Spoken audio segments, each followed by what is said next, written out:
First chapter of Daniel.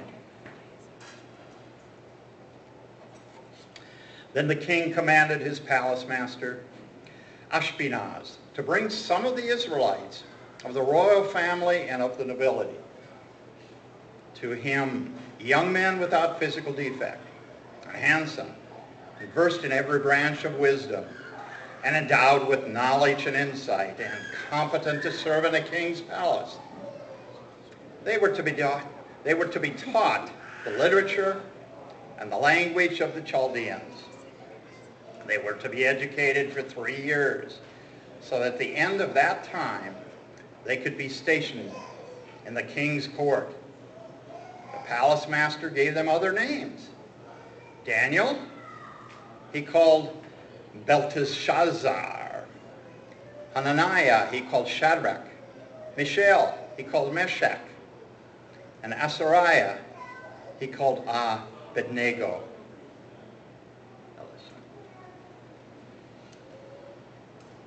Everyone shares in the migrant experience at some point in their lives. We all undertake journeys that challenge us and shape our lives. While I am not an immigrant in the narrow sense of the word, like millions of high school graduates who leave home, I left home to pursue my dreams at Luther College. My destination didn't initially take me across the world, but only across a state line. But my experience as a college student has enabled me to journey or migrate both to Decorah and well beyond it. Like many others who leave home to pursue their dreams, I found that there were many times when it was hard to navigate the two parts of my life, at home and at school.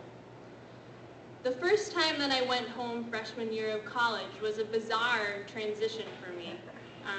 Yet by the end of that first break home from college, I returned to Luther with a new perspective on what I wanted to be at Luther. I was fortunate because as I dealt with my transition away from home, there were support structures in place to help me. And my parents were only 3 hours away if anything major happened. My sophomore year, I had the opportunity to travel to Guatemala, and I was greeted warmly and with great hospitality by the people there. I was struck by the beauty of the people and the culture and the value that they place on family and relationships. And it seemed very different from the emphasis on individuality and success that is so common in the U.S. Though the people we visited didn't have much in the way of material things, they welcomed me and my classmates into their homes and communities and shared with us what they did have. One night we went to a village in the mountains, and the people there made a huge meal for us. They provided us with places to sleep and put on a show to welcome us and share their culture with us. They wanted to know each of our names and support us in our time away from home. I was a migrant for a short period of time, but I did not have to encounter the struggles that many immigrants in our country must face when they are forced to leave their homeland just so that they can provide for their families. Last year, I had the opportunity to meet once a week with a group of women who were affected by the immigration raid in Postville, and many of whom were from Guatemala. I went to Postville to help people with English, but many times the conversation turned to their lives and what they and their families were going through. As we shared our personal stories, I was struck by the great contrast between my welcome in their country and how they were treated in my country. At one of our meetings, one woman shared that her husband had recently been deported. She told me that she was relieved that he was deported, despite the fact that he was going back to Guatemala, where he had no hope of getting a job.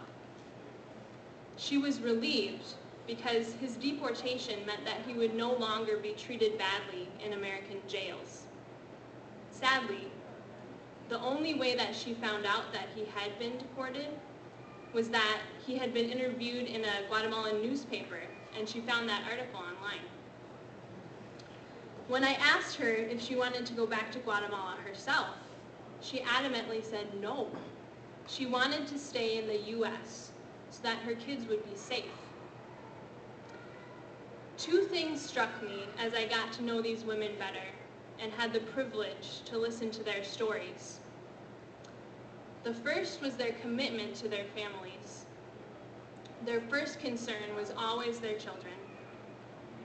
Despite the fact that they lived daily with the shame of wearing electronic shackles that monitored their every move, and that they struggled to afford basic necessities and were forced to depend on charity of others, and their families had been torn apart by their husbands' deportations, they still thought not so much of themselves as of their children.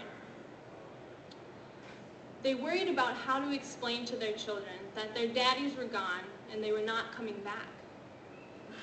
They worried that they could not afford to buy food for their children, much less buy toys for them. They saw how hard the situation was on their kids, and they did all they could to help their kids get through it. The other thing that struck me about the women I worked with was their unshakable faith in God. Even after their families were torn apart and they had lost their jobs, which was the reason that they came here in the first place, they still talked about how thankful they were to God for the blessings that they have and for helping them get through the struggles that face them. Like the people who welcomed me and my classmates back in Guatemala, these women did not have things that many of us are able to take for granted, like family or a job and freedom. Yet they were thankful to God for what they did have. This attitude, however, was not complacency.